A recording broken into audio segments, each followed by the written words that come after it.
She is an associate professor in the design department at IIT Bombay. She holds an undergraduate degree in architecture, MA in photography, and a Ph.D. in history of art from University of California, Berkeley. We do get a picture of how creative she is, because almost every field she has mastered, it seems. So she's an inspiration, guys, and we have a lot to learn from her. We welcome her to share her experiences and throw some light on how do we choose to do what we choose to do. So I'm sure we have a lot of learning coming in. Please welcome, with a round of applause, please welcome Alka ji. Thank you. Namisha ji, sir. Yeah, if you introduce me like this, Namisha, I may never leave. Thank you very much for being here. It's lovely to come. I paid a short visit, a brief visit to the room where these young people have their projects put up. And I was already telling Zubin that I wish I had brought more time with me. Maybe I will see a bit more before I leave. What we're going to talk about today is how we choose to do what we choose to do.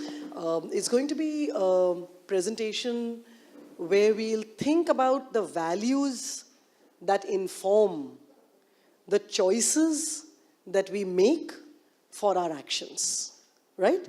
I'm going to talk about a few projects, discuss them at some length in order to see if they stand in for some of the things that I think are important in deciding what we choose, why we choose to do it, and then how we choose to do it. A few questions that you might want to keep in mind. Are all of you makers? Are all of you people who are interested in making? What brings you here? Can somebody just tell me? Are your children presenting here and so you're trapped in this room? Or are you really interested in making things? Anyone? Yes? No? Maybe interested in making things. Do you make things yourself? Or do you enjoy seeing what ideas other people have come up with? You enjoy seeing them. Yeah. So a few of the questions that we'll keep in mind as we go through this presentation is, how do we decide what is an appropriate amount of time to spend on an idea? When do we think that an idea, at least as it leaves our hands, is done, right? Is it dependent on, because I'm assuming that when we make things, that when we participate in idea generation and then in the implementation or execution of an idea, we do it because it brings us a certain kind of pleasure. It brings us a certain kind of joy, right? And then you create something that you think is a solution to a problem, which is what has triggered the idea in the first instance. So when do you stop thinking about it? Is it once you've built the prototype and you've figured out that this is, oh, it's a resolvable or a solvable problem, and then you're done?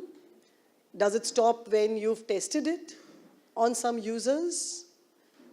Where does it begin? Does it begin with your recognition of a problem and then an attempt at implementing a solution? Does it begin because somebody else told you this is a problem and you had sufficient empathy and the chops to try and attempt a solution?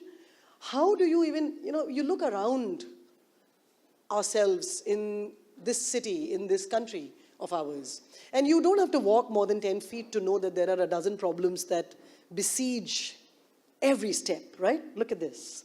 I could easily trip on this wire. Yeah?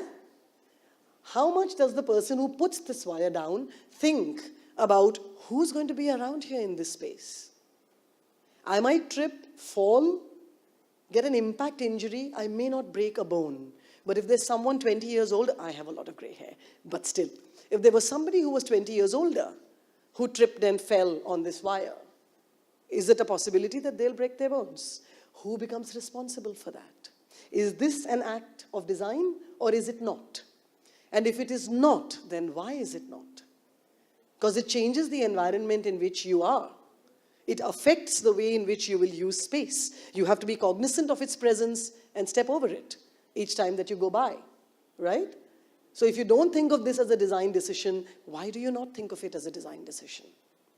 When you look at what's happening with the switches over here, with the fans, the lights, the false ceiling, the air conditioning of a space in Bombay, where architecturally speaking, we have the most equable climate in the world. What is the temperature at which the air conditioners are running? Can anybody tell me? 24. Awesome. So does anyone pay attention to that when you enter a space? Why not? It is the space you occupy, right? You should be cognizant of what's going on over there. When it goes too low, you will feel cold. And then what do you generally do? Do you increase the temperature if you're alone, or do you increase it also when you're in a shared space with 18 other people, like right now? Adjust. Yes. You'll probably bring a sweater along the next day कि ये लोग तो 18 degree पे रखते हैं, मेरी जान खस्ता होती है, मैं स्वेटर पहन कर आऊँगा, है ना? पर ये नहीं सोचते कि 18 से 24 डिग्री पर रख देने से फायदा किसका हो रहा है? कैसे? हाँ जी? हाँ, एक तो अपना कंफर्ट लेवल है, शारीरिक कंफर्ट लेवल है, और क्या? पावर कंजम्पशन कम होगा, राइट? वो किसके बेनिफिट में है? अभी भी अपने ही है ना? We are a very selfish species. When we talk about climate change and we say, oh, the planet is going to hell in a handbasket, we are not really worried about how many species are dying off. We are saying, हम लोग जिंदा रहेंगे क्या? हम लोग जिंदा रहेंगे तो बाकी देख लिया जाएगा, है ना? जब तक जान है तो जहान है. That is the maxim that we live by. Very soon there will be, hey, hi Maulashree. Very soon there will be neither Jaan nor Jahan. Right? But we don't easily think outside of ourselves. Even if the beginnings of the problem happens with our own selves. Right? We don't extend it out and say, how many people does it affect? How much of the environment does it affect? Who is the person who's at stake here? You know? In terms of values is one thing, but even in terms of resources, what are the things that are at stake here? And who's going to do that thinking if you aren't going to do it? So when you say that I like design, or when you say, I'm hoping you say that, and when you say that I like the making of things, you know, I enjoy seeing it, I enjoy doing it, I appreciate it, because हर चीज़ के लिए, मेरे बोलने के लिए भी एक audience का होना ज़रूरी है. Appreciation is quite as important as actually doing something, right? Because appreciation is also encouragement. It is also participation. It is an allowance for discussion to be initiated. Yeah? But where do these starting points happen? Even when they are embedded in you, how far out do they go from there? That's sort of what we're going to discuss in today's hour, I am told. We're going to see a short video. If you've heard of saw, stop, saws. It's a palindrome, no? You could read it, a word palindrome, not a letter palindrome. Does anybody know what saw, stop, saws are? Okay. More's the pleasure then when you see it now. Time warp.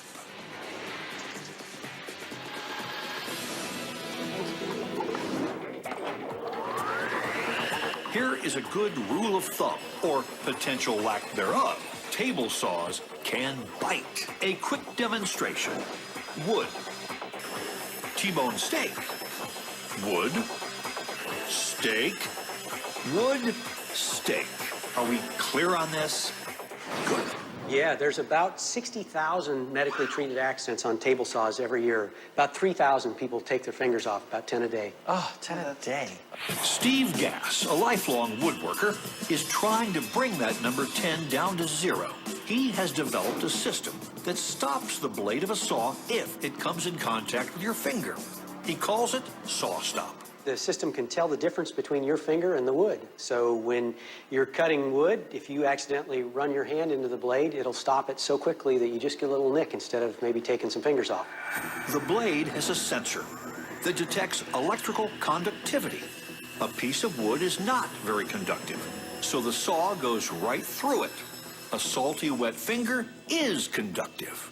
Well, it's a lot like a touch lamp. There's a small electrical signal on there, conducts that signal into my body, and my body absorbs some of the signal, and that triggers the system. It'll detect that in less than 1,000th of a second. Okay. Any volunteers? Hey, over there in the fridge. Yeah, you. Yes, That's right. we're going to use a salty, wet, conductive, all-beef Frank. So I'll hold it just like it was my thumb. You gotta be kidding me. Let's see it. There's nothing. It is. That is amazing. That really, I mean, that's, it's like nothing ever happened. The blade is rotating at about 5,000 RPM. It's forced to stop in 1/1000th of a second. It saves a finger, but mangles the machine. You know, you have so much momentum in here. You're decelerating something at like 1,000 Gs, you know, 1,000 times the acceleration of gravity. Now we get warped. Machine stops on a dime, or in this case, a franc. Machine is not happy about this fact. Any way that this asymmetrically hits the weight, it's just going to put huge torques. You're slowing this thing down at 1,000 Gs. We just have no human reference to what that means. That's like driving a car 1,000 miles an hour and hitting a wall. Yeah, concrete wall. And it's just flapping like it's a piece of paper. 5,000 RPMs is a lot of energy. The energy has to go somewhere when it stops, so it's transferred to the saw-stop module, which acts like the crumple zone in a car. The module and saw blade are now officially trashed. But hey, at a cost of about $60, better to pay that than with a finger. It's an amazing idea, and it's implemented in a way where you're using energy for its own stop. Steve Gass is a true believer in his design, which brings us to our next demonstration. Steve is going to put his own finger into the table saw blade. How you feeling about this? Well, a little nervous. Yes, you knew we had to go for it. I don't much like doing it, but it is such a unique opportunity. Let's do it. There's not going to be a take two here. Having everything set right is crucial. As if you need a reminder, this is with saw stop. This is without. With, without. That mask Steve is about to put on isn't a protection from spurting blood. It's to protect his eyes from the bright lights needed by our high-speed cameras. Now, you want to try putting your finger in there and just tell us how But it you feels? are never going to try this at home, right? Yep. Right? Finally, lights, camera, conductivity.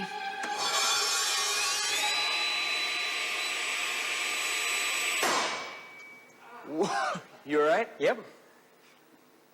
There's no blood. There's nothing. Nope. Didn't hurt. This is a man. Okay. That's what is a saw stop saw. How do you think it happens?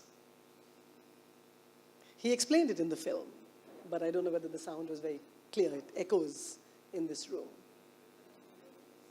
What does that mean? Yeah. Right. We are, yes, yeah, we are conducting bodies. So what happens then?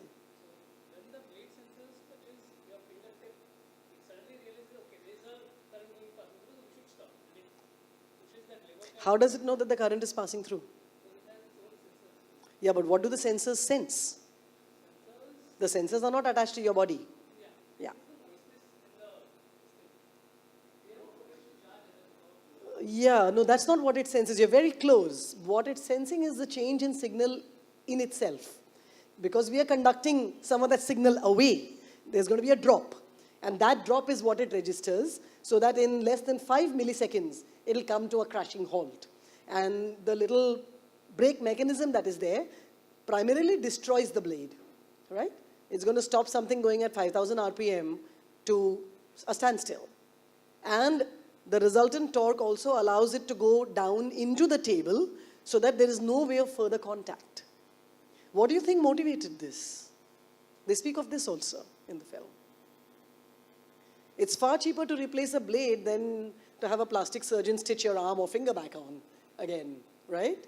So, and this is a hobbyist himself, a lifelong woodworker, not someone who does woodworking for a livelihood, but someone who spends time in a woodworking workshop for the sheer pleasure of it. And who then thinks about whether this would be something he'd like to have. No accidents. 10 fingers get chopped off per day in the US alone. And there'd be probably fewer over here because we have far fewer hobbyists in our country than we do over there. But this is the mechanism that he's employed, and it's terribly effective, and it works wonders for everyone else as well. So not only is it that you get an idea and you try to implement it, but then you also democratize it. You share it so everybody else knows that it exists as a solution, and everybody else can use it, right? Some ways of doing it could be by monetizing it. You could create a business around it, you could sell it, or you could sell the patent to somebody. But there are other ways of doing it also, which are what we call freeware or open source material, where you say, I just found this solution, it's really grand, why not just allow people to use it? That kind of thing is what you want your head to be immersed in when you come up with ideas. What are the best ways of sharing things that you found as solution? What do they do? Besides becoming available to other people, what does freeware or open source software allow? Anybody?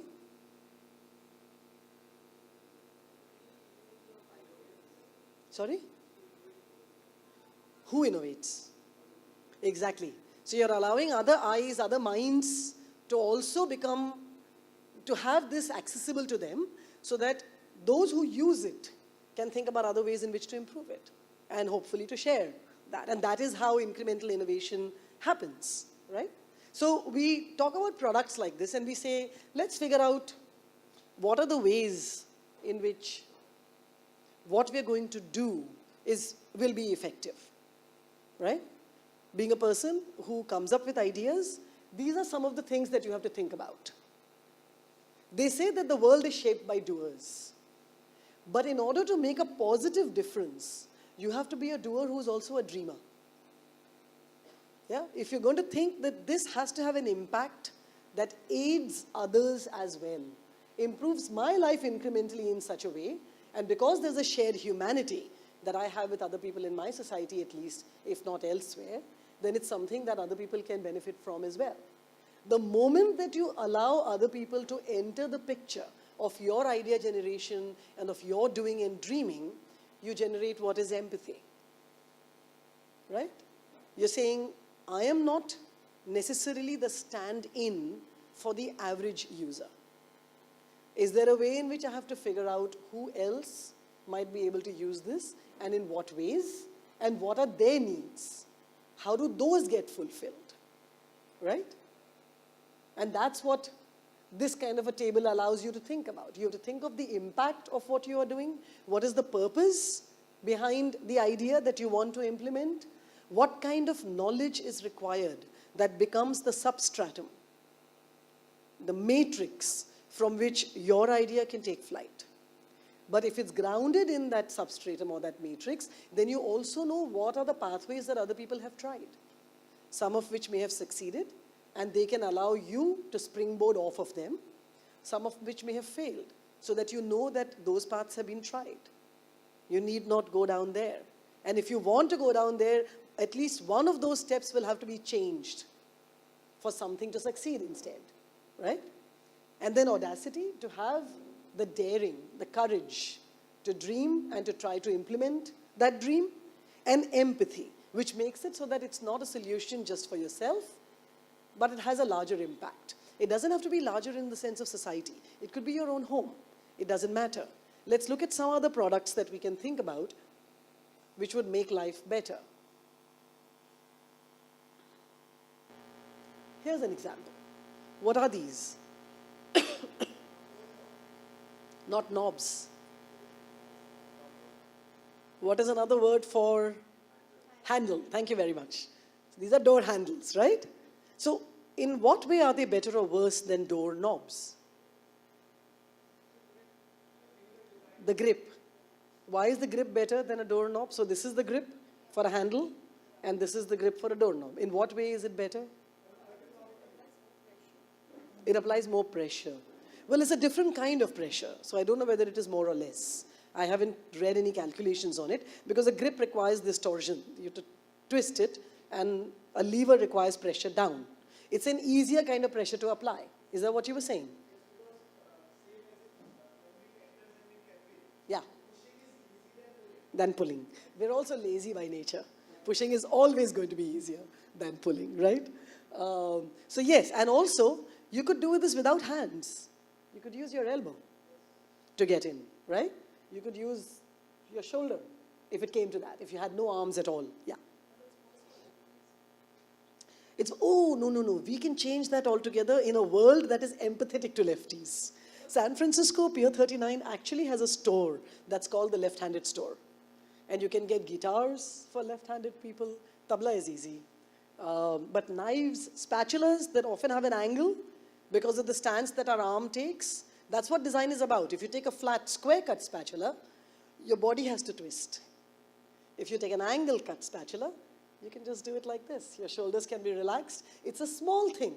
But if you notice how people are using it, then you can figure out what is the space in which some amount of design would make it much more comfortable for use, right? There's both things in it. There is the comfort of bodily comportment, but also an aesthetic. Because this is definitely not going to be as pleasant to look at as this is, right? So door handles. And then you come back home, your hands are laden with stuff, and nobody's at home to open the door, so it doesn't matter how high or low the doorbell is. What would you want instead? A keyless mechanism? You have it for your cars already. Why would you not want it for your homes? A car is a much more portable device, much more easily stolen than a house, you know? And we have it for cars, but we don't easily. I heard that there are some places where they've begun to use this now. I'm sorry, I don't know where, but this keyless entry mechanisms even for homes and doors, they've begun to use. Or something like this. Peelers. How many people have peeled things for like a long duration of time? Will I see at least a couple of male arms go up in the kitchen? Yes. I want to see if there are a couple of men's hands. Thank you. That'll go up. Only one. You're standing in for all of them, okay? You better have done it for like 6-8 hours. And 2, very nice. It's a life skill. Cooking is a joy, of course. Being a gourmand, like enjoying good food and knowing what goes into its making is a joy in itself. But it's also a life skill. It is not gendered. No girl child is born knowing how to cook. She learns. Which means that everybody has the capacity to learn, right? And yet boys don't do it. That shift is only social and cultural. And it is to your detriment. Please know this. It is not a plus not to know how to cook, right? But anyway, so peelers like this. You peel this for a while and your palm starts hurting. It's not a great grip, yeah? And you want to leave it. And you want to get the bhai to do it, right? So you hire people who don't have much of a say in it because their livelihood depends on doing this kind of labor. And then you don't worry about it anymore because it doesn't hurt your hand. And so you stop designing or redesigning, right? If you use these implements, then you know what you want in them for them to be comfortable for you. And when they're comfortable for you, chances are they'll be comfortable for many other people. When we say that we design for the average human being, please know there is no such thing. All of us transition from being helpless little children for whom everything needs to be done to helpless old people for whom everything needs to be done. And in the middle, you are pregnant, you're injured, you've broken an arm or a leg, you get old, all the things that would cater to people that we ordinarily think of either as too young or too old or somehow physically impaired actually would make life easier for everybody, right? So if you didn't have skywalks in the city, how many people use skywalks in the city? How do you like them? This is one of the best exports that India has. Because it can be yes, it can be no, it can be maybe. Let me see where the tide is turning, then I will decide. How many people like them? If you like them, you should be able to say it. Yes, what do you like about them? It's easier to travel. In what sense? Too many vehicles. You could die. So much better to just climb 85 stories and come down 85 stories, right? 2, 3, right. What else about them is good? Just this, that it saves your skin from automobiles? Yeah. So what is the more powered thing? An automobile or a human being? Human being is more powered. You have more power than an automobile? Aha, nicely put. I like that. I hadn't quite thought of it that way. But on a road at any given instant, who has more power? I am going to qualify my question with that next time. Thank you. Yes. On a road at any instant, the vehicle has more power. Why does it go on flat ground while you have to climb? How is that design decision an empathetic design decision for citizens in a city? That I have to climb 2 stories in order to cross a road that is just, 30 yards across, and then come down 2 stories. If I've played soccer and broken my ankle, I have to go up on crutches like that. Or I have to decide, आज road cross नहीं करते हैं. क्योंकि गाड़ी तो रुकने वाली नहीं, right? लेकिन गाड़ियों को सीधे ग्राउंड पे चलने दो, because हमारा फेवरेट ऐड तो है कितना देती है. तो उसको चढ़ाओगे आप तो it needs more power, it will give you a little less per liter, and we can't have that, can we? It's completely non-sympathetic design decisions. It's urban planning with a vengeance against citizens, right? There are other things that we have in our city. Sidewalks are horrible. We don't have toilets. These are things that all of us know. What are the solutions that we try to find for them? How come it is never our problem? How come it is always something that somebody else has failed at addressing and implementing?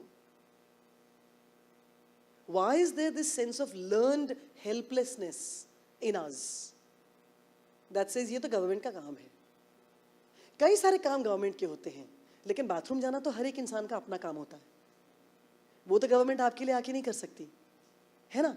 तो जब government toilet नहीं देती है, तकलीफ तो हमको ही होती है. हमें ना देकर किसी और को हमें देकर किसी और को ना दे तो भी तकलीफ हमको होती है. Because you're walking through all that filth every day, right? And it's not just the physical discomfort of walking through filth. When I talk about daring and dreaming and idea generating and so on, please remember, the environment around you shapes the kinds of questions that you will ask.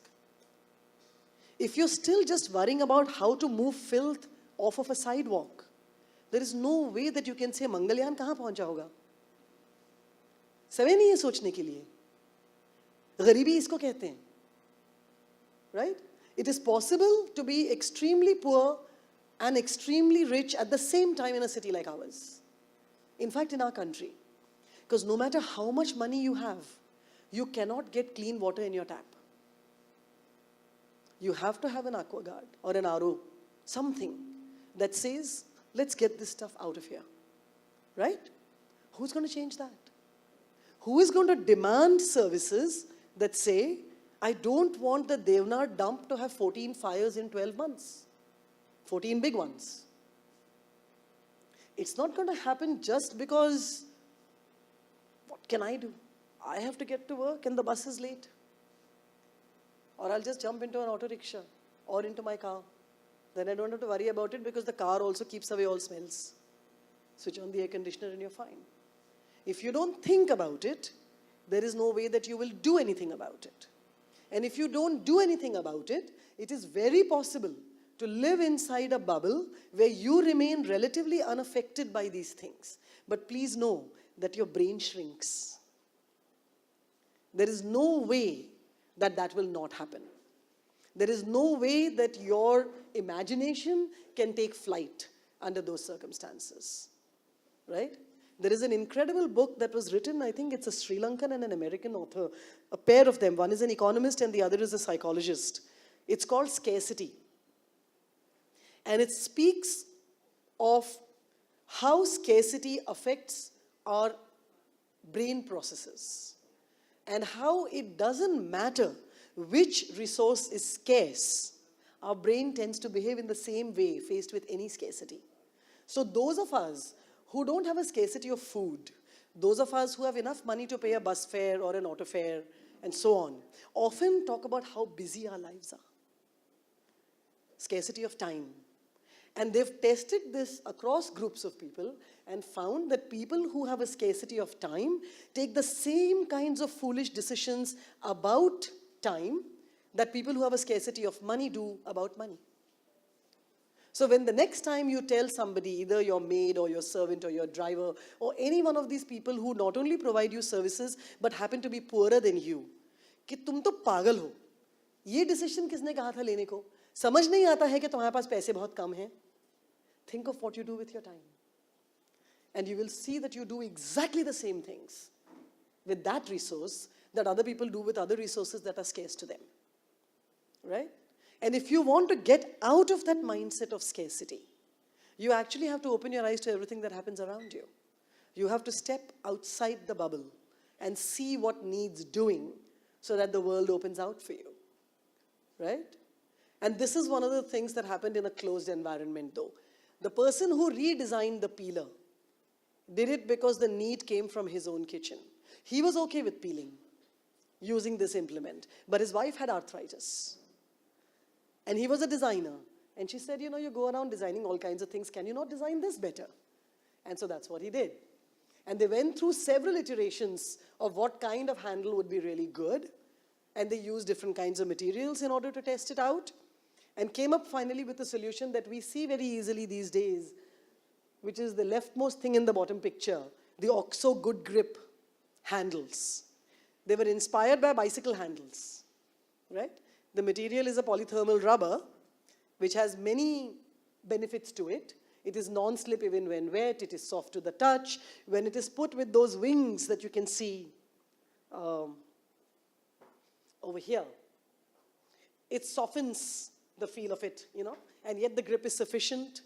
It also connects very well with several other materials. When he began to use it already, it was hugely used in the automotive industry. So it had seen, I mean, it had been used enough to know that wear and tear is fine, right? It can go into the dishwasher and be washed and there is no problem. And that is the solution that he came up with for handles. This was in 1990. Right now, there are any number of kitchen appliances and implements that use this kind of material and handle design. But in 1990, there was nothing. And this came out of this thing of how do you make your hand hurt less and still enjoy cooking, being in the kitchen, doing tasks that you would like to do, but something that is a failing in your body does not permit you to do it. Right?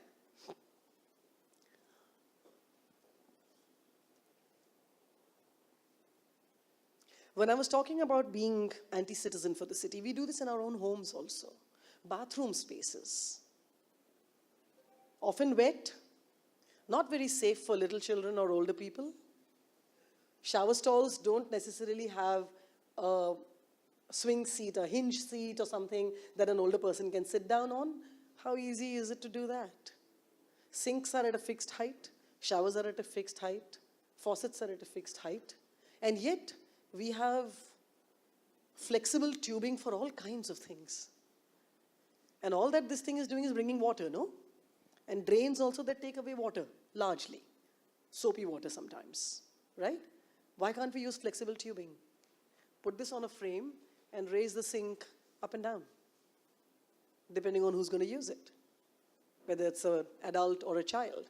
Why can we not have a seat in the shower area? Empathy. Figuring out what needs to be done that makes life easier for a larger and larger percentage of the users of that space, whoever they may be, right? We have this wonderful word in our vocabulary, jugaad. We love it. In fact, we love it so much that we have now begun to call Indian design jugaad. I would urge you not to do so. Jugaad is a word that talks about adjustment. It talks about shortcuts. Often it talks about shortcuts that do not take into consideration who is paying the price for it. Whether it is in processes or in objects, right? Surely, with, 22, 24 official languages in our country now? 500 dialects recognized, 5,000 more that we haven't? Surely we can find a word. A colloquial, a vernacular, a native language word for design that doesn't need jugaad. Right? And that's not what you want to do. Jugaad is a way of jerry-rigging, saying how do you make do with very few resources to solve an immediate problem now. And it's a wonderful thing when that happens. The shortcuts that you take in order to do that with whatever few materials may be at hand, it's awesome. Some terrific innovations come out of it too. But after that, you have to try and figure out how to make it better, how to make it replicable, how to make it so that everybody else can use it too. What is it that it needs so that it can be used by others? Right? How to allow for that design to be disseminated. And none of that will happen unless you're going to pay attention to what you're doing. With jerry-rigging, all you say is, abhi ho gaya na? Who's seen the movie Katiyabaz? There is a guy in Kanpur who connects homes without electricity to power lines and allows you to have access to electricity, right? We do that over here also. We know that water pipes and electrical lines get tapped constantly by populations in our city whose needs are otherwise not addressed. And this is the thing that they do. Let's leave that name Jugaad for that, where it's clearly a reprimand to us and where it says you are not meeting the needs of the people. And so they're resorting to these means, right?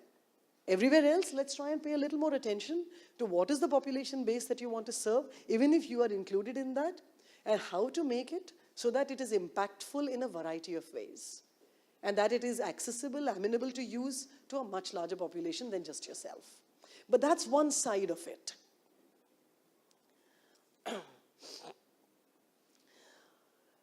The stakeholders are much more than the people that I have been focusing on.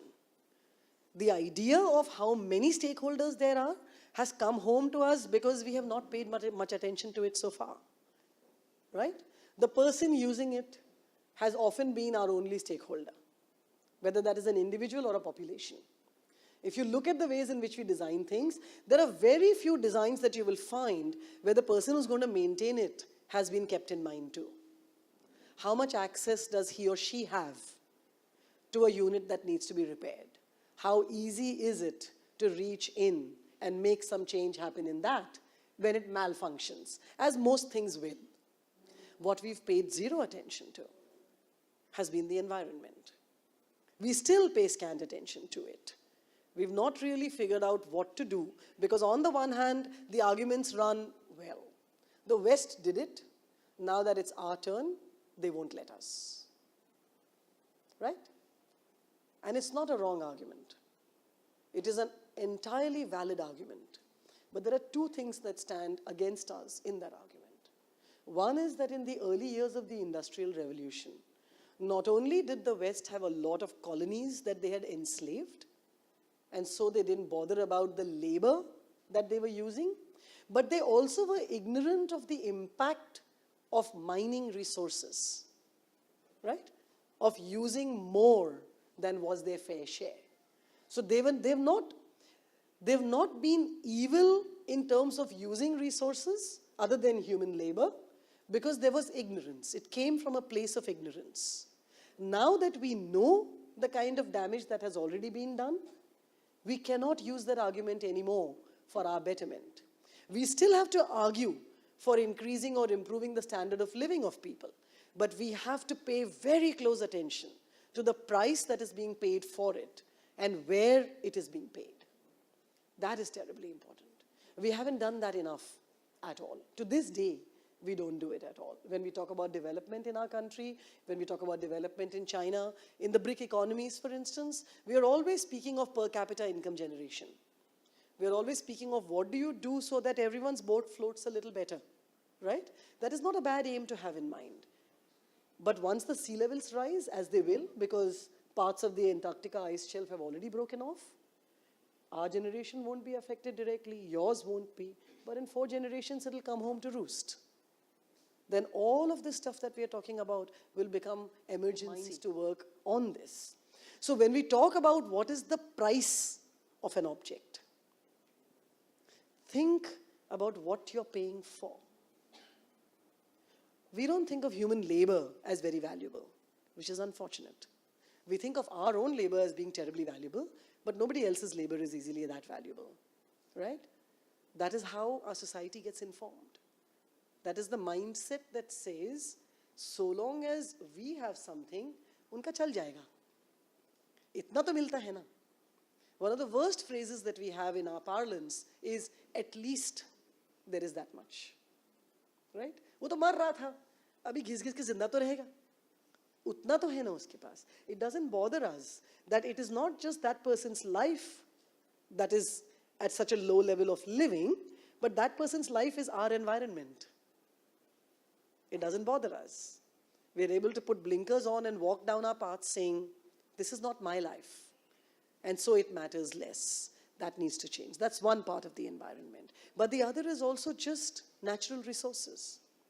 How much we buy, what we do with it, how we utilize it, how we think about the cradle to grave cycle. Not just of objects, but of systems and processes. When you're cognizant of it in that way, life runs very differently. If you talk to people who tell you, paper bachao, there are any number of them who will come and tell you, it doesn't matter what you do as an individual. If you look at the consumption of paper in government offices, in lawyers' offices, and so on, what you as an individual do is really not even a drop in the bucket. It is not even a drop, and it is absolutely true that it is not even a drop in the bucket. So why should you continue to do it? I'm saying you should, in case that wasn't clear. Why would I say you should continue to do it? Anybody? Well, that's what I'm saying, that actually I'm saying the impact is minimal. Neither for environment nor on economic terms. And unfortunately, we talk about economics only as monetary. It's not. Economics is, as you're saying, it's lifestyle, absolutely. But it doesn't affect the amount of paper that you will use in your lifetime. If you were to save every single piece of it and see that it went either into reuse or recycling or whatever, it would not make a whit of difference. I'm saying that to you already. What does that do? Does it make you smug? मैं तो ऐसा करता हूँ. Then what does it do? It's the right answer, but what does it do?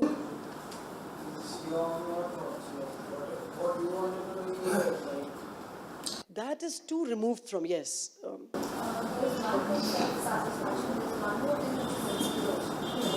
I start. You start. Yeah. Maybe not today. Maybe 10 days. How many people do you think you'll influence in your life? 10? They'll influence another 10, 100 maybe, 1,000, 2,000. Even that number is immaterial. It just is immaterial. The thing that it does is that it keeps you aware that this is an issue, so that you will extend that awareness to everything else that you use. And the collective, the thing that we call the carbon footprint, gets affected by that. Paper itself, as an individual user, I doubt you will use enough for it to make any kind of dent. But the awareness that it generates is what is critical. And that is why you choose to do whatever you call the right thing when it occurs to you that it is right. You don't do it because, क्या जाता है किसी का? ऐसे ही है. उधर तो कचरे का ढेर पड़ा हुआ है. मैं टिकट फेंक दूंगी तो क्या फर्क पड़ेगा उसमें? Already there is a pile of rubbish. It is stinking. In fact, mine is the cleanest rubbish that gets thrown on that pile. So why are you stopping me from doing it? It's that lack of awareness that becomes an issue. Because that lack of awareness also extends to everything else in your life. It will not remain seemit at the ticket. It is an attitude. And what you're doing by saying, I need to take care of this, is cultivating a habit to the contrary of that. That is why it is critical. That is why it is important.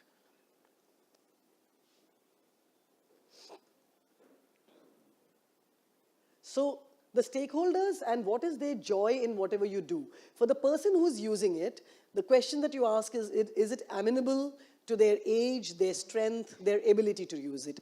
The person who maintains it, as I said, whether it is easy to disassemble and assemble, whether it is accessible, whether it is repairable. And with environment, is it recyclable, reusable, repairable? These are some of the sort of the first level of questions that you want answered when you're thinking about design. Now, this to me is a really critical slide. When we use the term aesthetics, often, what is it that comes to mind? Yeah. Styling. Yes. What else? Pleasing to the eye. What else? Attractive. Yeah. Surface things, no, mostly? Prettification of something. Something has a preciousness to it, or a prettiness to it, or what we call beauty, right? That remains at the surface of the definition of aesthetics also. Aesthetics is not just about beauty or prettiness or preciousness. Aesthetics is in fact not about that at all. What it is about is the pleasure that brings you.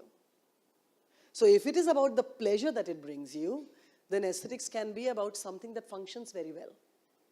That has a good aesthetic, right? Something that is ergonomically sane for the human body. As I was saying with the spatula, so with anything else. When you create machines on a workshop and you only say, here's the efficiency of the machine, you never say, what's the efficiency of the worker? What kind of repetitive stress injury will the worker get because you're only worried about the efficiency of the machine? That is unaesthetic, right? Aesthetic is about anything that brings you joy. When you work with it, when you look at it, when you use it, all of those things become a kind of aesthetic. Is it safe to use? Economics, not just the money part of it, but what is the price that you're paying for its use? What are the various factors that go into giving you this one pleasure? And who's paying that price? All of it together forms what is an aesthetics of an object or a system or a process. It is the aesthetics of your life at a totally fundamental level. Because what gives you joy dictates what you're going to repeatedly do, right? And so think of aesthetics as something deeper than what you've always been told it is, or generally been told it is, which is, does it have styling? Is it pretty? Does it look beautiful? Is the color right? Can I put a yellow wall at the back and make this room look even better, right? Or these colored curtains, what purpose are they serving? Yeah? It's much deeper than that when we use the term aesthetics. Nothing is so simple it says that it cannot be done wrong. Anybody know what this is? Tissue papers. Tissue papers. Kleenex is the brand that it goes under. It's been in the American market since, 1924, I think, Kimberly-Clark. It started off as a mistake. So much earlier than that, in the 17th century in Japan, they had this kind of sort of wadded soft paper that they would use in place of a handkerchief. It had a certain crumpled quality to it, and they'd use it for sneezing and so on, and then throw it once it was used. Do not carry your germs with you, was the advertising tagline, right? With a cloth handkerchief, you carry it with you, and you're carrying germs with you. And in America, it came much later, but just before the First World War, they had figured out that there was this way of converting cellulose into this wadded thing, and they called it cellucotton. In World War I, it became very useful. It was used as bandage pads, it was used as filters in gas masks, all kinds of things. It was repurposed for all those things. And when the First World War ended, Kimberly-Clark, of course, but even the army had massive stocks of this cellucotton that were left behind. They were sold in the market at throwaway prices, the market just bottomed out, and they didn't know what the heck to do with it. They could not even make cost off of it. Around the same time, they had also begun working on the design of the cellucotton in thin sheets, right? And then they marketed it to the wealthy. They marketed it to people who had a lot of money, who worked in theater or films, and called it a tissue that would wipe off cold cream or makeup at night, and it just wouldn't sell. And so the story goes that the marketing department finally got sick and tired of waiting for it to sell and sent marketing agents out to figure out why it wasn't selling.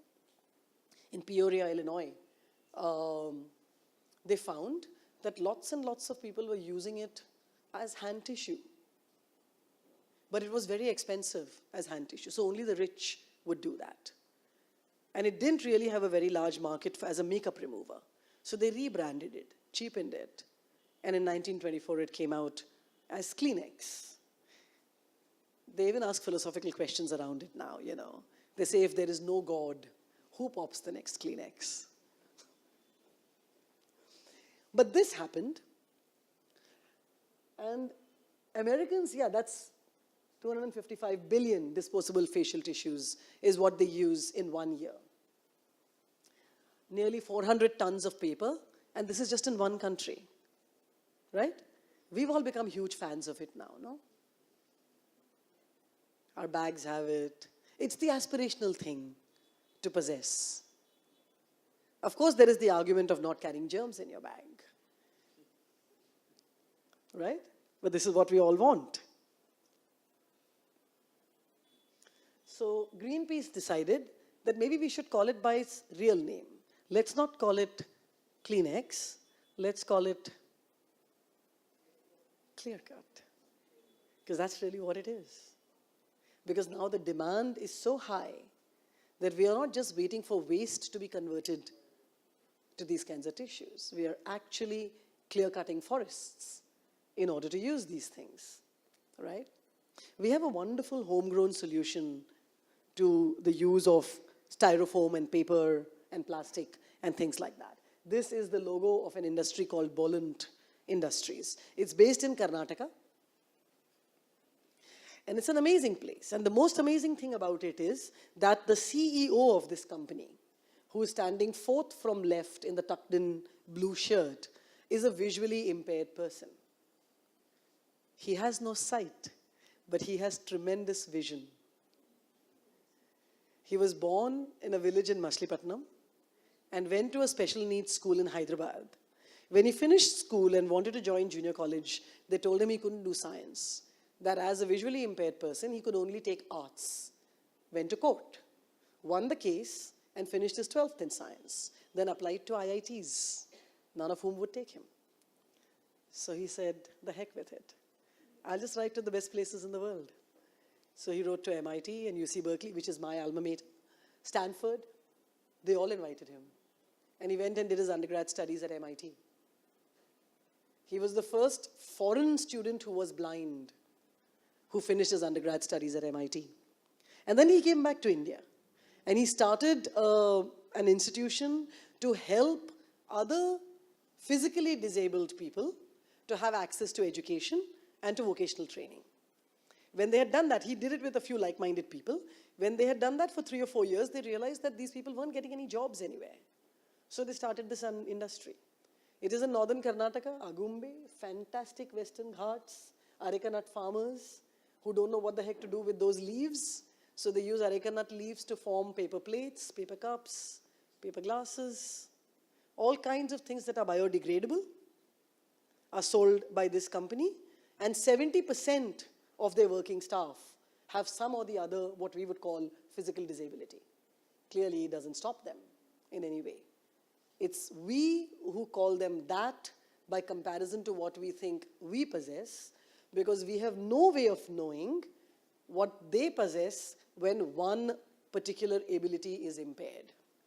A great example of that is a guy by the name of T.V. Raman, who also went to MIT, but for grad studies. He was born, he lost his sight, I think, at age 14 to glaucoma. And he works for Google now. And when he was doing his graduate studies, his Ph.D., he realized that the programs that were available for blind people to listen to research papers read those research papers out very slowly. It just wasn't good enough. I mean, he'd get impatient, you know. It was too tiring and exhausting for him to listen to research papers being read at this pace as if he was some kind of slow imbecile. So he thought, this needs to change. And his PhD thesis was a product called Aster, which basically reads written text. It's an optical character recognition system that translates that thing into speech, and it reads papers at 3 times the speed that we can understand, we who have vision. But to the blind person, it's perfectly understandable. That's the speed at which he can completely read the paper. And so most people who are visually impaired now use that system in order to read research papers or anything else. You could read a novel if you wanted with that. But it'll read it to you at the pace where you can enjoy it, rather than a person who has vision and who says, "Arey babu, aankhein nahi hai, batao kya karu tumhare liye?" Hai na? The way we translate any single disability to cover the entire life of a person is shocking.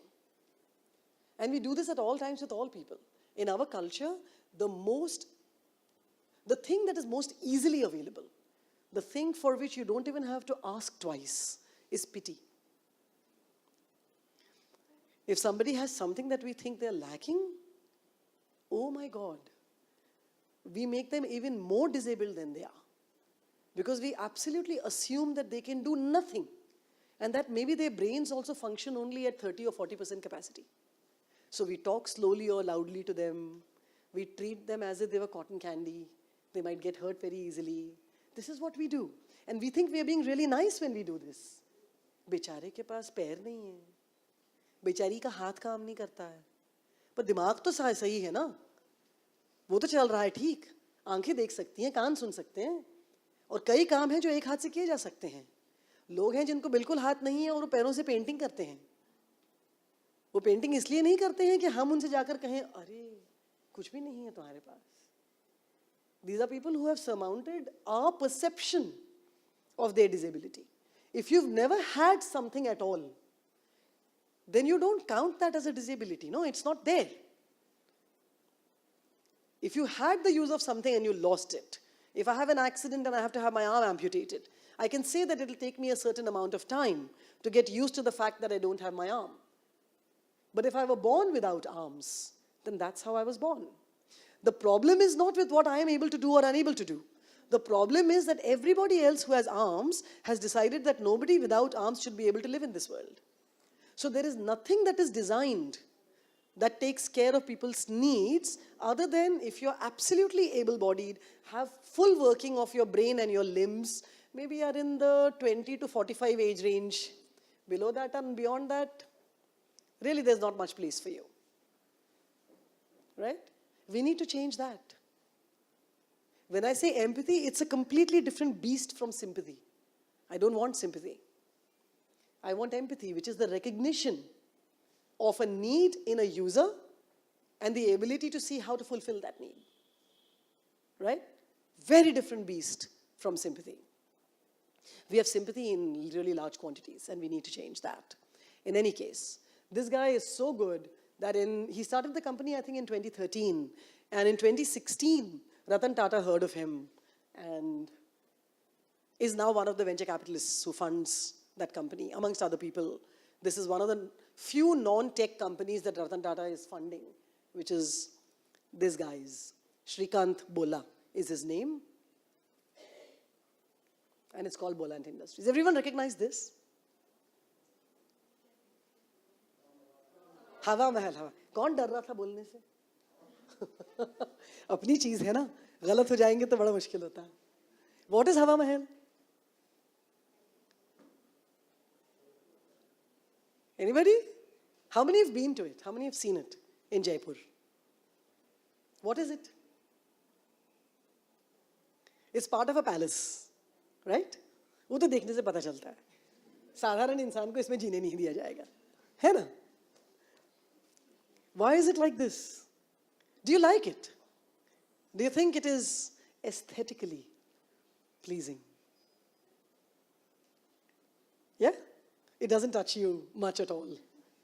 Why does it not touch you? What is it about it that you don't like or that you're indifferent to?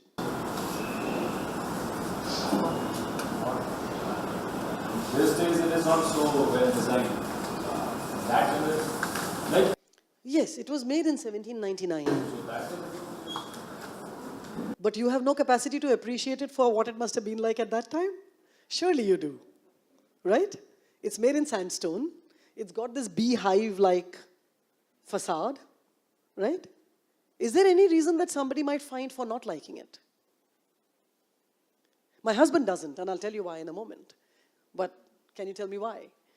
If you don't like it, why you don't like it? Basically, it was made for the use of one family or one person or whatever. Yes, that would be the communist way of looking at it. Yes, absolutely.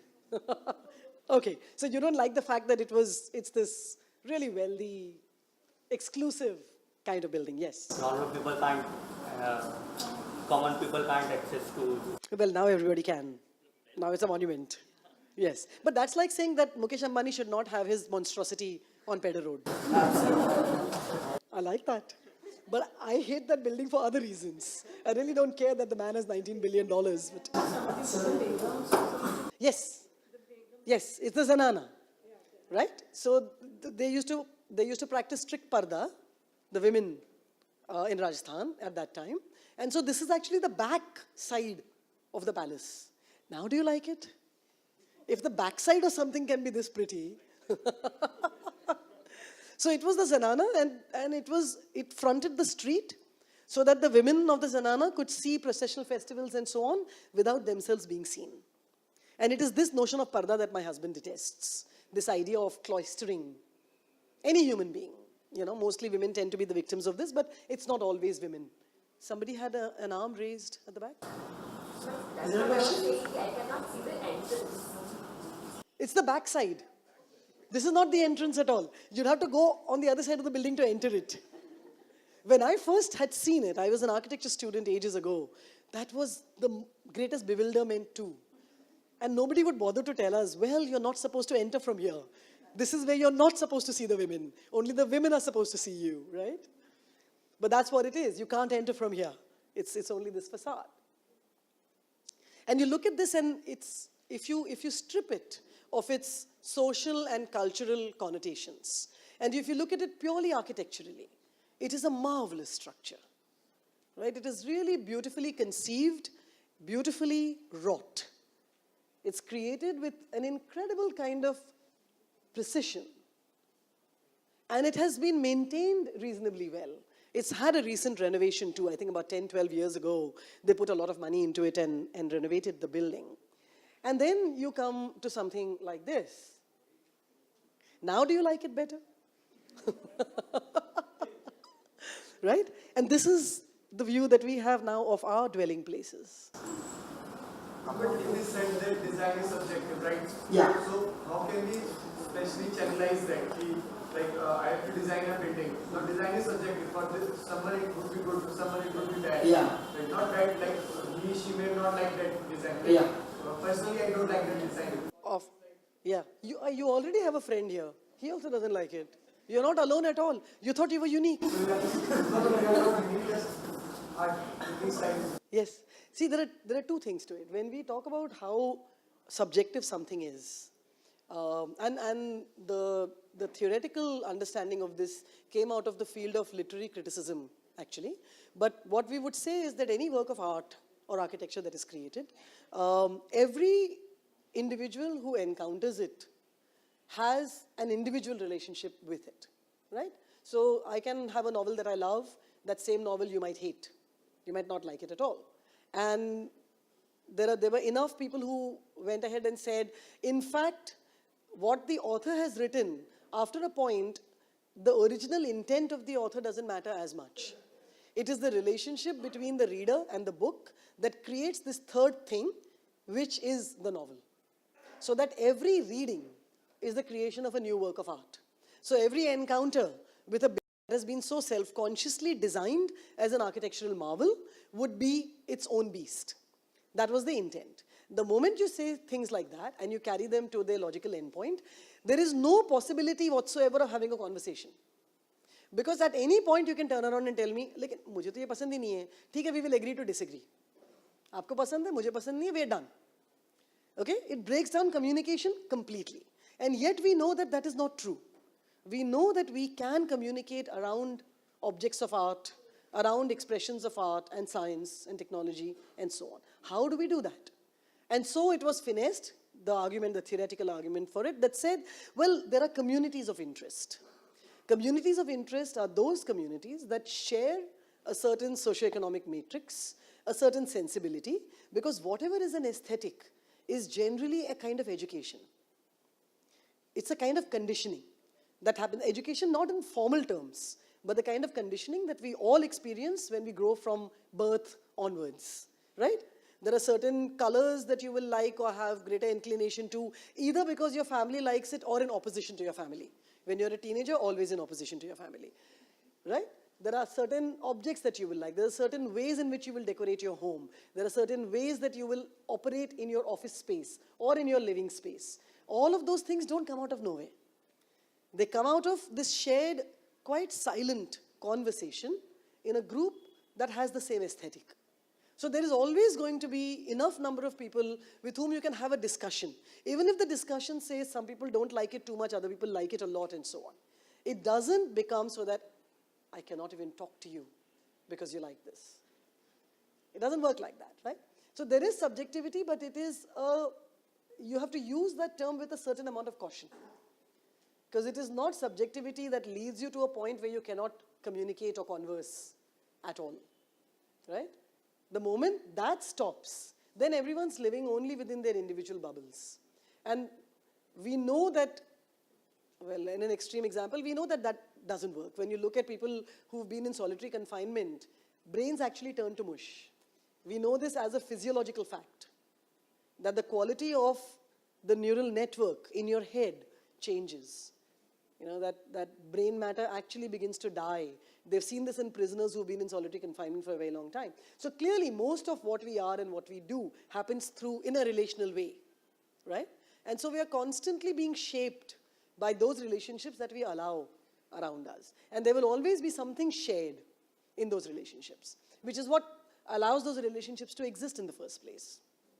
Yeah. So yeah, the breakdown happens only, largely the breakdown in conversation happens only in classrooms.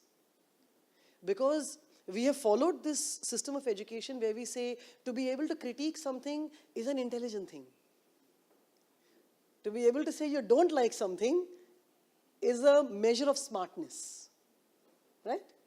The moment you say, well, I don't know enough about the Hawa Mahal to be able to even say whether I like it or not. Visually, it doesn't seem that great, but tell me more, right? Then it's a completely different relationship with knowledge and with understanding. Hai na? But we don't easily encourage that. We often speak of things like, that person, she was asking so many questions in class, she must be really bright. That is how we measure things. Instead of saying, you know, that person who was sitting really quietly, maybe she was the one who was absorbing the most. And maybe she needs time to process all this material before she has any questions she can ask, right? There is a Native American tribe, I think, in South America, which has this as, we have it in our traditions too, actually, but which has this in any kind of community gathering where when one person is talking, everybody listens quietly. They can take long pauses and it's fine. And then when they finish talking, 5, 7, 8 minutes will go by, nobody will say anything. It is a formalization of a process that says when someone speaks, you need time to digest it before you can ask questions. So you have to listen carefully. If you give in to that system, then you will realize that your mind is not trying to churn up questions as you're listening. Because if it's trying to churn up questions as you're listening, it is not listening. Right? It's just saying, अच्छा उसने वो point की थी, मुझे ये पूछना है उससे. आगे की 3 points चली गई because आप अपना question formulate कर रहे हो. है ना? I mean, this is not just one person's problem, it's everybody's problem. I grew up like that too. This is what I was told made me bright and sharp and enthusiastic. Right? Perky little thing. है ना? But what does it do in terms of allowing you to dwell in a space and in a time and think about something? That's what you have to figure out. Because then when you come out with a disagreement, it will have a bit of wazan. It will have some weight. And you will have thought through why you dislike it. It's perfectly fine to have an initial response that says, I don't like this. But it's so much richer if you can speak of why that is so. What is it about this that doesn't work for you? So then you also give us some sense of where you're coming from. What are the things that you may have experienced? Why this doesn't fit into your sense of aesthetic within that field, right? Because that's also different for each of us. Hai na? And most of what the joy of education is about is in belonging to this world of thought. Vocation is easy, man. You get a degree from a college, you become somebody in an assembly line, you can get food on your table. You will have enough money to go by bus at least, maybe be able to own, according to Ratan Tata, a Tata Nano. But the joy that you get from dwelling in something and saying, "Ye aisa kyun hai?" That you cannot buy with love or money. That you can only cultivate as habit, right? And that then extends into everything that you do. Whether you're a designer, whether you're a painter, whether you're a scientist, whether you're an accountant, it doesn't matter. You will find your way of enjoying that because that's now become the habit that you've cultivated. And that also makes you then think about your environment in different ways. But when I was showing you this opposed to Hawa Mahal, I also wanted to say that this is not the only solution that we have in contemporary times. It is not that we stopped building designs that appealed to some of us at least only in the 18th or 19th centuries, right? Some of you may have heard of this person, Laurie Baker. How many people have heard of Laurie Baker? Very few. Oh my God. All of us who are architects, हम लोगों को चुल्लू भर पानी में जाके डूब जाना चाहिए. Laurie Baker he is no more, one of the most incredible architects that this country has seen. He was a British man who came to India in his 20s and spent the rest of his life in Trivandrum, and he died in his 90s. And in all that time, the buildings that he built, the ethos in which he did his thinking and his design is something that you need to just sort of sit and look at, try to imbibe, figure out why he was doing this. He wanted solutions to our problems, which were how to create livable living spaces, workable working spaces, spaces between living and working spaces that allowed us to enjoy our walks or our journeys to and fro, to create systems and subsystems that worked for the human body and the human mind. He wanted to use materials that were local. When we use the term vernacular, this is one of the greatest users of what is the vernacular ethos. We tend to use the term vernacular to say it's non-modern, which is the rubbishest interpretation of vernacular that you can ever make. Yeah? Vernacular is that which is answerable to the place, which is answerable to the ground, right? When you say I am from Kathiawad, when you say I am from Sindh, when you say I am from this particular little thing, Machilipatnam, as Shrikant Bolla is from. Everything that you have that connects you to that place is the vernacular. That is very often who you are. That is your identity. And if you create things around yourself that respond to that, your identity also grows. You also blossom in ways that will surprise you at every turn. And we needed a Britisher to come and show us that in our own land, right? Yes, but the thing is he fell in love with India. And I think in many ways then he was more Indian than British. But he said, there are these things that we call third-class bricks, which are basically slightly overburnt bricks. For those of you who have done any architecture or work in civil engineering or anything, you will know this. And he said, I will use third-class bricks and I will build buildings. And you can build 2 and 3 and 4-story buildings using only brick walls and brick foundations. And you don't need concrete at all. So, all of us have done this. We've taken a sheet of paper and you try to stand it on its edge and it doesn't. How do you make it stand on its edge? Yes. Fold it so it becomes like a fan, no? And then you make it stand. And those multiple W's and the paper stands. His brick walls are like that.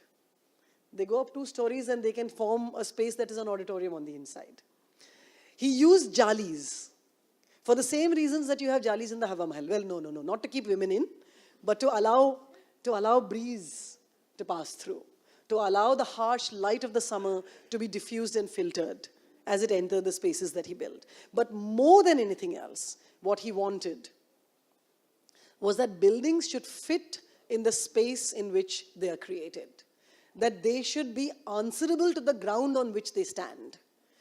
When I say things like this, most of you are thinking, what the heck is she talking about? We all live in matchbox apartments in Bombay. We have no notion of our living or working spaces speaking to the land from which they grow, right? And then you look at, these are hostel buildings, women's college, auditoria, all kinds of things that he built in this exquisite brick. And these were the things that he kept in mind in what he called his philosophy of design. A building must reinforce original site conditions to be accommodated in it, right? So he's saying, and this is something that other architects have said too in the past. Frank Lloyd Wright has said it in America in the early part of the 20th century, where you say that you are the intrusion on that land. When you're building a building, and we're not talking about single family houses for the very rich. We're saying these are women's hostels in a college. That when you're building something, you have to take permission from that site for what you're going to do to it. And that the building must be accommodated in the site. It must be responsive to climate and context. And the outer form must in some sense reflect the inner form and enhance your experience. In food, we do this all the time. So when something looks good, you're already well disposed to it tasting good, isn't it? It's the same metaphor that he's using. That when you look at a building on the outside, and if the inner and outer spaces speak to one another, then you know somewhat what to expect. If you like what's on the outside, you're already well disposed for what's happening inside. But the inside should not shock you. We have a new building on IIT Bombay's campus right now. It's the computer science building. They have so much money, they don't know what to do with it, and they prove this time and time again. If you enter that building, you immediately know that that architect hates human beings. Right? Thank you. There are one or two students from my department here, and they will attest to what I am saying. You enter that space and you think, what the heck just happened here? Who allowed this person to be an architect? How can they design like this for human beings, you know? And I have been to some of the spaces that Laurie Baker has designed. And I can tell you with a guarantee, there is a humanness about it. Part of it is the warmth of the color. That is an earth color. But part of it is also just this, the way in which the spaces squeeze and open up and allow you passageways where you've got a breeze coming in, where you've got diffused light. You don't need artificial lighting. You don't need fans. You don't need air conditioners for the most part. And you can live in that space through summer, winter, and the monsoons. We have a climate like that. If you look at Western architectural books that talk about energy-conscious design of buildings, they will tell you that the most equable climate for the human body is where temperatures are between 25 and 30 degrees all year round. That's who we are in Bombay. But all of us switch on our air conditioners. And often we keep them at 16 and 18 degrees, right? There is one problem in Bombay, which is excessive humidity. And that can get really distressing sometimes. So you run the air conditioner at 30 degrees. All you want actually is a dehumidifier. You don't need an air conditioner, right? But how many of us think about that? How many of us say, well, what's going on here? Do I really need to feel like a penguin? You know? And we just live with that because, hey, that's the cool thing to do, literally and figuratively. And that needs to change. There has to be a slightly greater consciousness of your own environment in order to be able to appreciate. That's Laurie Baker over there.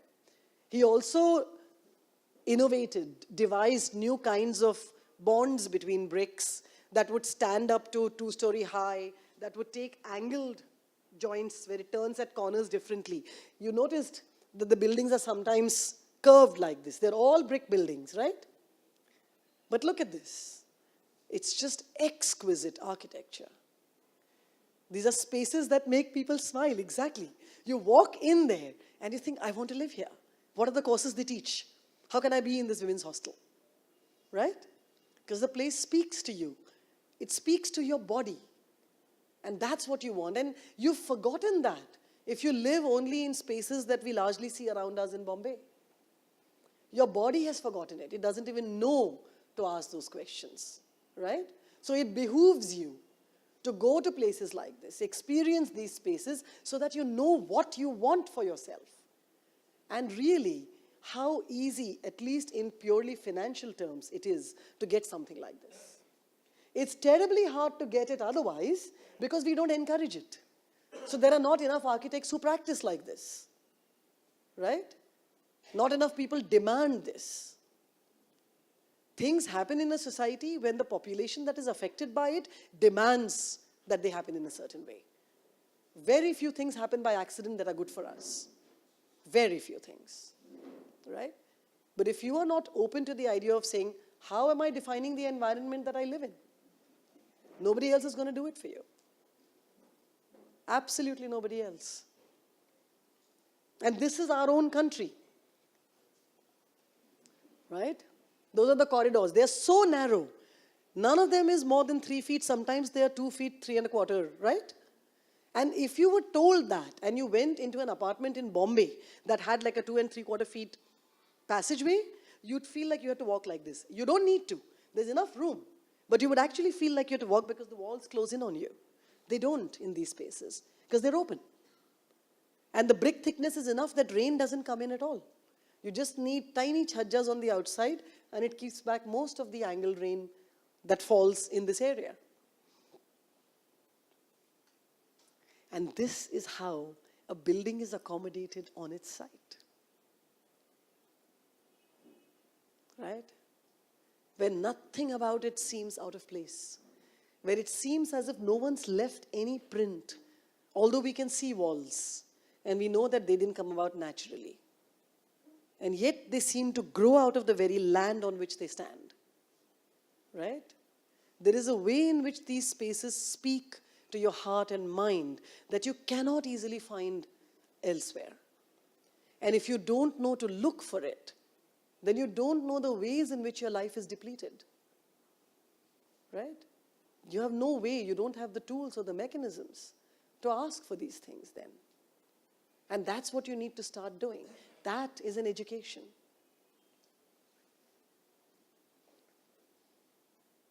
This building has nothing in common with what I've just shown you. But it is interesting for other reasons. It is a bus station in the Netherlands. And it is completely made of plastic waste. It's shaped like the jawbone of a whale. Right? It was built in 2003. And it is made of polystyrene foam components. The whole building was designed off-site, built off-site. Then it was cut into 5 sections using computer-aided cutting devices, transported to this site, put together, bolted into the ground. Then they put a layer of paint on top of it, and that was it. It's one of the more incredible structures because it's showing us some ways of utilizing the waste that we have already generated. It is not an invitation to generate more waste because you can now build buildings like this, right? Because we know, what is it, the size of Texas, the amount of garbage in the Pacific Ocean that's whirling about, that's floating on top, that's killing marine life, that's breaking down, the plastic is breaking down because of sun action into sizes that are so small that they're almost impossible to filter out, right? And that's the stuff that we've already got to take care of. And these are some solutions that people are coming up with in order to take care of those kinds of things, things that we have already done. This is another building. This is interesting to me only for the kind of Mobius strip shape that it has. I brought this along just as eye candy, frankly. I don't want to make any particular point with this building, but it's in Spain. And it's got this use of concrete as a ribbon. And it's almost like a Mobius strip. Very, really gorgeously, beautifully built. Again, another bus station. And the populations of these towns, you know, the Netherlands bus stop is in a village of 5,000 people. When we talk about design, we often say you need densities.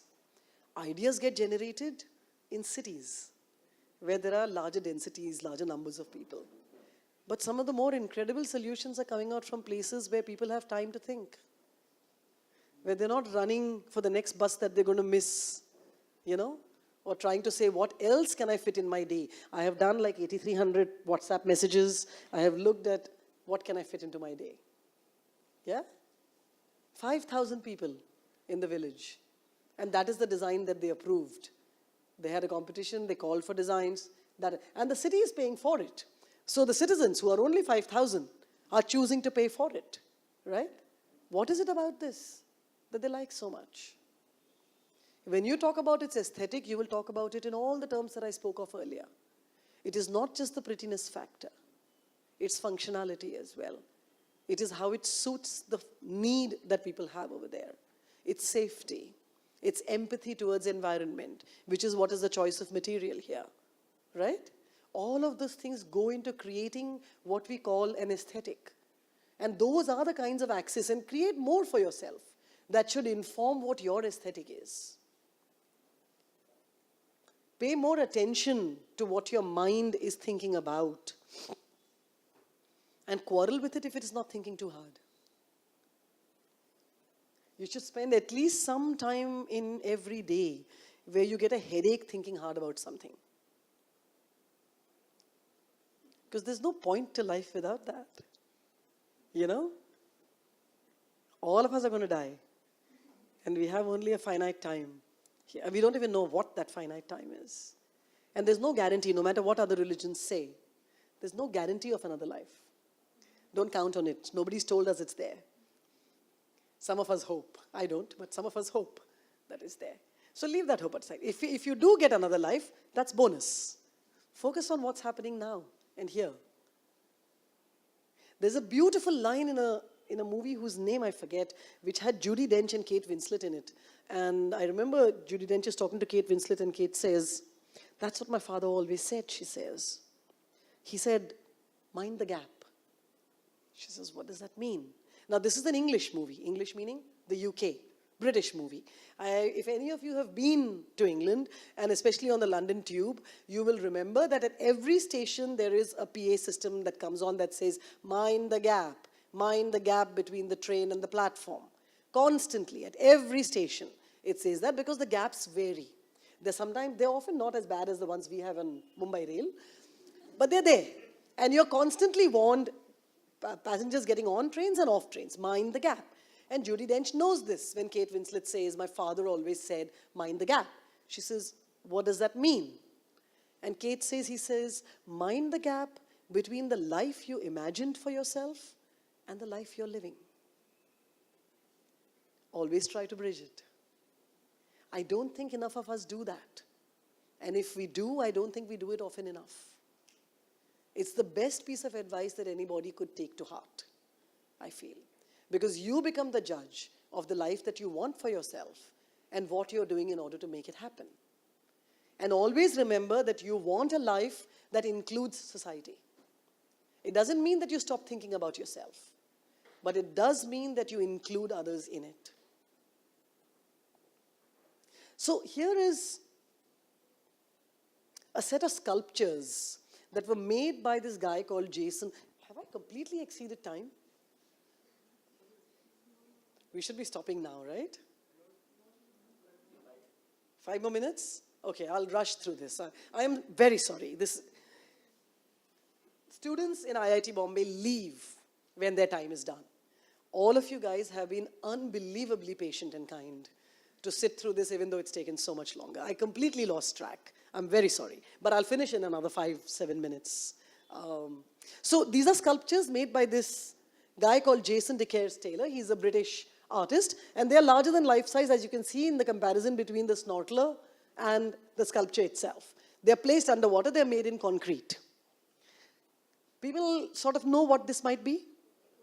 Coral reefs. These are pictures from the Great Barrier Reef. And you've been hearing things about how the Great Barrier Reef is dying. Yeah? It is dying.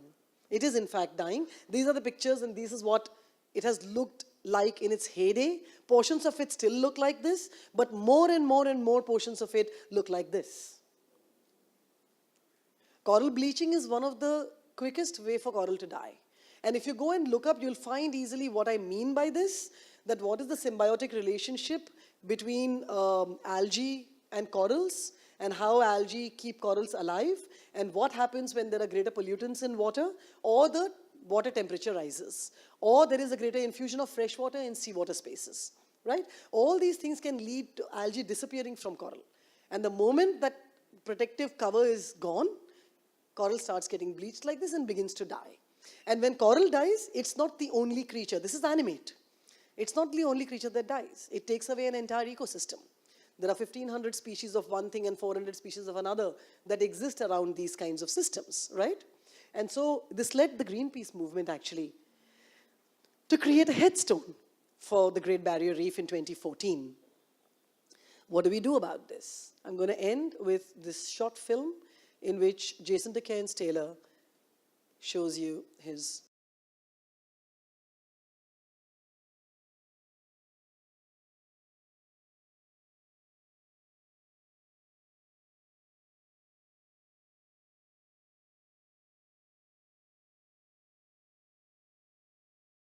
Colonized by marine life.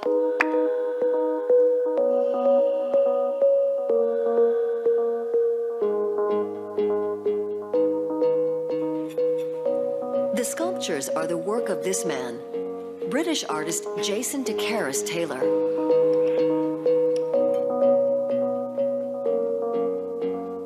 I wanted to sort of experiment with this completely new space, this new area, with all these new challenges. And it was really interesting because I started to realize that when I actually installed my pieces, they weren't just works of art, they were also a platform for marine life, a practical solutions to environmental problems. The artist currently lives on Lanzarote, one of the Canary Islands. This is his studio where he and his staff work on new sculptures. A piece always starts with a plaster cast, usually of local people. Good.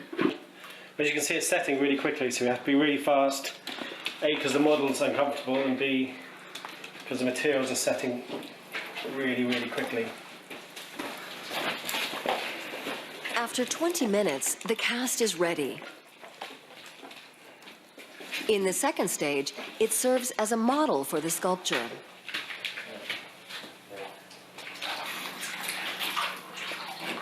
We're going to produce a cement sculpture, but it's a special type of cement. It's a pH neutral marine grade cement that's actually reinforced with other additives, so it's much stronger than conventional cement, and it actually attracts marine life, and it has a lifespan of hundreds of years, so it's really important that we use the right materials.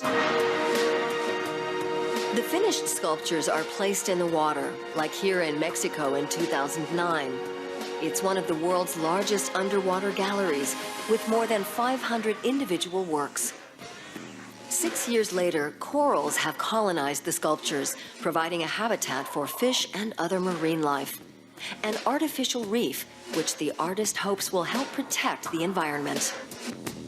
It takes tourists away from natural habitats and gives them an area where they won't impact on those natural areas. So it's very good at controlling tourist activities. And a lot of the works are all about sort of portraying sort of humans in this interrelationship with nature and actually sort of being beneficial to the planet instead of negative. Some sculptures are designed to provoke, like this sunken car.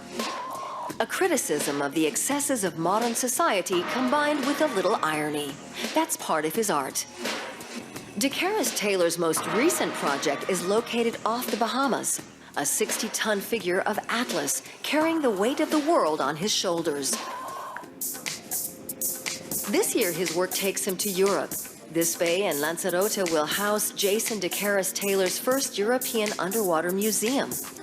The artist and his team have found the perfect place 10 meters down. We did a lot of research. Finding the right location is really crucial. We obviously want to protect the works from strong storms, from currents, from waves. And this is actually the most protected area on the island. Most of the wind comes from that direction. And this has a really flat substrate on the sea floor, so it's really easy to locate the sculptures. A few dozen sculptures for the underwater park are ready to go.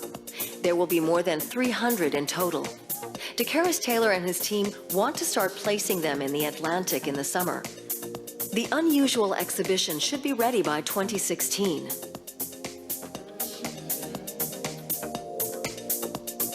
Here is going to be very interesting because obviously it's a different climate to where I've worked in before in the Caribbean. Obviously, we're in the Atlantic Ocean here. It's colder, it's bluer, it's a different ecosystem altogether. So for me, it's very, very exciting to see, how the sculptures are going to change over time, and what their characteristics are going to look like. Maybe a little grotesque and intimidating like these sculptures, or maybe a little enchanted. One thing is clear, Jason DeCaris Taylor's art will look a little different at every visit.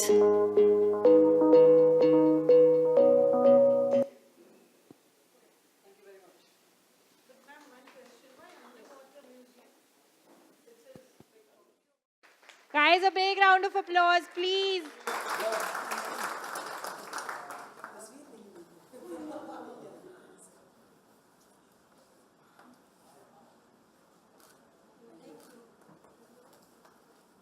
Finding beauty in everything around us and finding joy in everything we do is something that all of us are going to take away.